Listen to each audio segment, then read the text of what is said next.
Hello guys, S2W here as your average consumer with your casual consumer's review. Today's pickup I got was actually from a lucky cop online this past Saturday of March 18th of 2017. Part of this year's celebration of Nike Air Max Day, Nike retroed a shoe that was released a decade ago. These are the Nike Air Max 1 Elephant by Atmos that I have here for a review. Now please bear with me, this review is purely based on the perspective of an average consumer because I myself have really owned one pair of Air Maxes in my life and really don't have much previous in-depth knowledge about the qualities of past Air Max 1s, but I genuinely love the way that this sneaker was executed, so I tried to get them. Only 3 local boutiques had these where I live in Toronto, Ontario of Canada, but I was able to get a pair of these actually on Nike.ca during their late night launch at 4 AM Eastern Standard Time. I never get lucky with Nike's website as it never puts me through its queue system, but this time I was really surprised that I was able to get through for the first time ever on an extremely popular launch such as this one. Now, the release of this sneaker was not a surprise and was predetermined. Back last year in Nike's Air Max Day 2016, they held a poll also known as the Vote Back contest, featuring various iconic silhouettes of the Air Maxes for the sneaker community to vote for their favorite pair that they want to see returning in 2017. In the end, this special Nike Air Max 1 collab with Atmos, a Tokyo-based Japanese streetwear boutique in the colorway with the elephant print, was nominated for the most votes for a re-release. At that time when these first came out, elephant print was really special back then, brought up by the popularity of Air Jordan 3's elephant print pattern. Utilizing this same print design with Atmos' zoo concept of the collab, this Air Max 1 Elephant were one of the 3 sneakers made under the safari theme umbrella of Atmos' vision. With the complementing colors and premium material construction of design, this sneaker, to many, was considered not only as a shoe, but as well as a thought-out fashion item that was ahead of its time. Now let's take a closer look at these shoes. I have to say, the sneaker in hand looks just as beautiful as they are depicted in online photos. I personally have not seen the 2007 pair in hand, but I am glad to be able to pick these up 10 years later on this re-release. The biggest hit to this shoe has to be this iconic elephant print mudguard that almost wraps around the whole shoe from the toe to heel, minus the small portion from the medial side. Just like the color of an elephant, they kept it gray with carved in black accents reminiscent to the rough texture of real elephant skin. This print is also placed around the ankle collar of this shoe, further maximizing the elephant theme to this sneaker.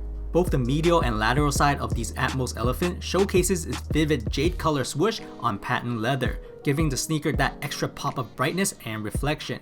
According to the creative director of this shoe, this color was carefully selected to imitate the glimmering shades of water, insinuating the image just like an elephant was bathing in the zoo. Under the Nike swoosh and between the elephant print, we see a black suede fabric making up the middle and heel counter of the shoe. The suede here feels very smooth by touch and quality is top notch as one swipe of the finger will change its color.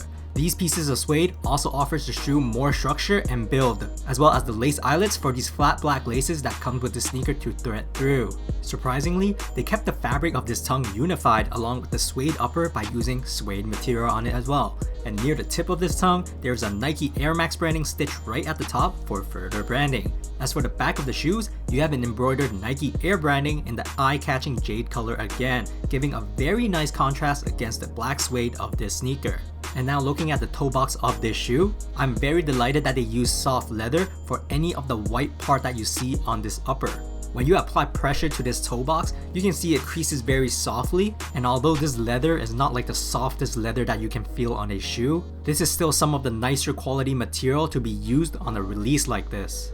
Taking a look at the midsole, we will see this common PU material, also known as polyurethane, which is Nike's heaviest midsole renowned for its superb density, durability, and stability for maximum protection from impact. Let's not forget the game-changing Air Max Air Heel unit for extra stability and cushioning. This exposed air unit was designed by Tinker Hatfield, who was inspired by the Georges Pompidou Center in Paris that placed all the structural elements that erected this building outside visible for the public to see.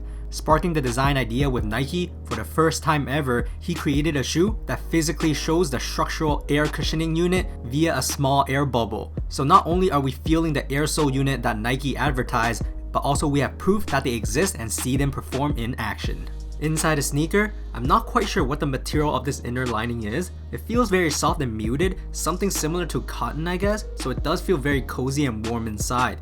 This shoe also came with removable padded insoles, As you can see, the top is dominantly white with a unique jade color branding at the heel area of this insole. While flipping this over, you will see additional square patterns on this gray side of the insole. Lastly, turning the shoes over, you will see a black waffled rubber outsole for the extra traction and durability that will provide for this shoe. It's hard to see because it's camouflaged really well, but a Nike Air branding is located at the middle area of this outsole as well. Anyways, here are some Nike Air Max 1 Elephants by Atmos fit footage. Fit-wise, when I tried for this release, I opened up 2 browsers. I believe I misclicked one because it was 4 AM in the morning when these launched, and the tab that got through this queue were these size 11, which is half size up from my true to size. I have wide feet for your reference, and even though I bought these half size up, they still fit me alright. But if I had the choice in front of me, I feel like getting true to size would work better because it does feel clunky, and there is a little bit too much extra toe space for my liking. But a little readjusting of the laces towards the top gave me a firmer grip for my feet. Comfort wise, the upper and the soft inner lining makes the shoe pretty sturdy, premium, and durable. Again, cozy is the best word that I'll use for this, but for those who don't know yet, if we just talk strictly about the cushioning, PU midsoles do not feel soft at all. It does have a very firm impact on the floor that will keep this pair of shoes long lasting for sure, but if you are a frequent wearer of shoes with extreme compressive cushioning, you won't particularly find them here, as even the insoles on this pair of shoes does not feel squishy at all. Also, because of the thicker premium material, your feet will get hot and sweaty easily, as there isn't much breathable area for this shoe. But style wise, I am genuinely impressed by this collab and how even after 10 years later that this shoe still looks so aesthetically pleasing and well designed together. I'm not going to lie to you, personally, the look of this sneaker is so nice that I would put it at the top 3 great looking shoe that I personally own right now. The only downside is the clunkiness, but that's how the Air Max 1s stand out that much more to any consumer looking for a long-lasting shoe. Price-wise, these were $200 Canadian before tax, and for the price it's reselling right now, which is around $500 in Canada, I'm happy that I was able to grab a pair for retail and be part of a history that I wasn't known before. As always, throw me some likes if you liked the video and let me know in the comments how you felt about this release, as I've heard it was one depressing launch because it doesn't seem like there's much stock available. And who would have known that even 10 years later, these still look just as trendy and visually fashionable in the present day. That's it for today. S2W signing off.